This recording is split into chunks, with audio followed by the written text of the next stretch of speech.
In the name of Allah, the most compassionate, the most merciful, and may the peace and blessings of Allah be upon His last and beloved Messenger Muhammad, and may the peace and blessings of Allah be upon you all.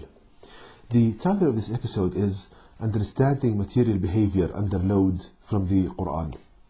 In this episode, brothers and sisters, I will show how to predict the response of a material under an applied load, and how to derive the curve showing this relationship between the force and displacement in the material completely from the last revelation of Allah God to people in the Noble Quran. Now, to do this, we need to know some basic knowledge from the Noble Quran. Firstly, that we know that the material is composed of atoms. So matter in creation, the matter is composed of atoms. Now Allah God Almighty teaches us in the Noble Quran the design of these atoms, such that Allah states in the Noble Quran chapter 67 verse 3 the following: Who has created the seven heavens one above another, you can see no fault in the creations of the most beneficent. Then look again, can you see any rifts? So Allah God Almighty teaches us here that His methodology in creation, to create a central object surrounded by seven layers, seven heavens. So we have the earth surrounded by seven layers. Thus we can learn from this that the atom should be created the same methodology. Since there is only one creator, so it's the same methodology in creation, the same way. So we can learn from this that the atom should be composed of a central object surrounded by seven heavens. So from the Noble Quran we can learn that the atom is composed of a central object surrounded by seven heavens. Now also Allah teaches us what is the energy in these heavens.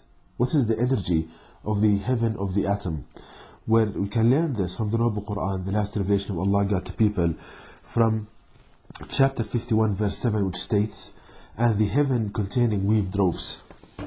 So Allah God Almighty teaches us here that the heaven contains weaved ropes. Now the heaven is any volume surrounding a central object. For example, the volume of the heaven of the earth is the volume surrounding the earth.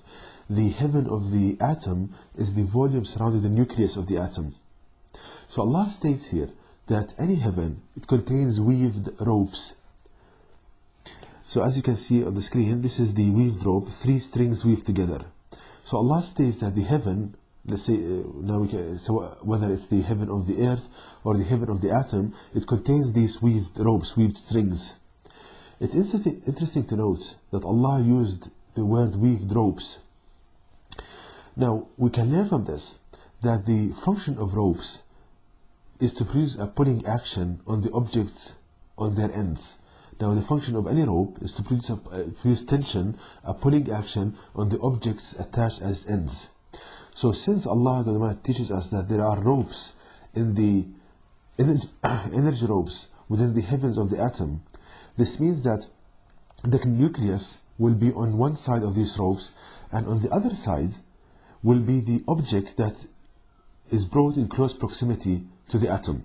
So this means that if we bring two atoms in close proximity to each other, then the ropes of one atom will be attached to the ropes of the other atom, and thus the two nuclei will have ropes attached to them. So this explains atomic bonding. Once again, if we bring two atoms in close proximity to each other, the ropes, the energy ropes in one heaven will be linked to the energy ropes in the other atom, and thus a bond is created, and thus we have two nuclei, the nucleus, two nuclei attached with ropes, and this creates atomic bonding. So Allah teaches us that atomic bonding is created by ropes, energy ropes attached to each other. Now this is explained beautifully in the Noble Quran, where Allah states that connections, whether they are spiritual connections or material connections, they are created by a tight knot. They are created by a tight knot. So it's interesting to note here that Allah used the word knot, because knot is what's created when two ropes are attached to each other. So when two ropes are linked to each other, a knot is created. So Allah teaches that atomic bonding, that the atomic bond is created by an energy like knot between the weave drops of one atom attached to the weave drops of the other atom. The weave drops in the heaven of one atom attached to the weave drops in the heaven of another atom. Now, having understood this, now we come to derive the force displacement curve for a material under load. Now, suppose that we have a material subjected to a tensile force pulling it from its ends. So we have a material and there is a tensile force pulling it at its ends. We want to derive a curve. On the y-axis there is the force, and the x-axis there is the displacement. So how to derive this curve from the Noble Quran? Now, if we apply a certain force, let's say 100 Newton. Now, this force will pull the atoms away from each other. And since Allah teaches us that there are ropes between them, and thus the ropes act like springs between the atoms, and thus there will be a certain displacement in the material, indicated to by point number 1. Now, if these ropes are not broken, then if we apply double the force, 200 Newton, then the displacement will be doubled. Let's say, for example, in the 100 Newton, we have 100 micrometer displacement. If the force becomes 200 Newton, then the displacement will be doubled if there is no kind of breaking in the ropes. So that leaves us to figure number 1. Now after a certain magnitude of force, some of the ropes will be broken. Now suppose that we start with 100 ropes, for example, between the two nucleus. If we start with 100 ropes between the two atoms, 100 ropes. Now after a certain magnitude of force, some of these ropes will start to break. It's like a fabric being torn. So if we have like 80 ropes, then if we increase the force to 300 Newton, the same kind of increase in force, but at this time the material becomes weaker, and thus there will be a larger displacement. So for the same amount of increase in force, we have a larger displacement, and that's indicated to by point number 3. So point number 3, we see same increase in force but a larger increase in displacement, because we have breaking of these weaved ropes connections between the two atoms.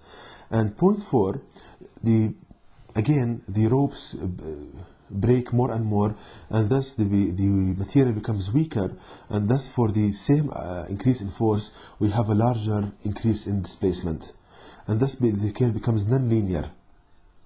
So if we now connect a line between these points, we end up with the force displacement curve shown in the figure, and this is completely derived from the Noble Quran, such that the believer will be the teacher of others and not the one on the receiving end. So to summarize here, as we increase the force, if the weaved ropes connections, the tight knots, the weaved ropes between the two atoms are not broken, then there will be a linear change, a linear relationship between force and displacement. Now at a certain point in the curve, these weaved ropes connections will start to break. Like you have 100 springs, 20 are broken, so you have 80. So you have a reduced strength of the material, reduced stiffness, and thus the same increase in force now will yield a larger increase in displacement. And that's the end points, until a certain point in the material where all the weaved ropes connections are broken, and thus the material fractures. And that's point number 4, and we end up with the figure shown on the screen. Now, how to prove this from a scientific point of view? This is completely deduced from the Noble Quran. This is a prediction of what the force displacement curve will look like from the last revelation of Allah God to people in the Noble Quran. Now, how to prove this from a scientific point of view? Now, there is a very famous kind of technique called, and in this technique, a universal testing machine is used. Now, this machine has 2 jaws, and the material is placed between 2 jaws, and a pulling action is done to the specimen. So this universal testing machine applies a tensile force to a specimen, and the computer draws the force displacement curve. The computer gives you this curve we are looking for. Now the curve obtained from this machine, universal testing machine, is shown on the screen, and if we compare this curve obtained from experiments with the curve predicted from the Noble Quran, the last revelation of Allah God to people, we see a perfect match between the two. So there is a perfect match between the force displacement curve, the stress strain curve obtained from experiments, and the force displacement curve, the stress strain curve obtained from the Noble Quran, from the understanding of the Noble Quran. So we see, glory be to Allah God Almighty, how Allah teaches us all branches of knowledge from the Noble Quran. This is the miracle of the Quran in this day of age, such that the believer would be the teacher of others and not the one on the receiving end. And this will bring people closer to the Noble Quran, and that will be a way for them to be guided to the path of Allah God Almighty. And to know more details about these topics, please visit my website at www.quran-miracle.com, and you can email me at zaidquran@yahoo.com. And may the peace and blessing of Allah be upon you all.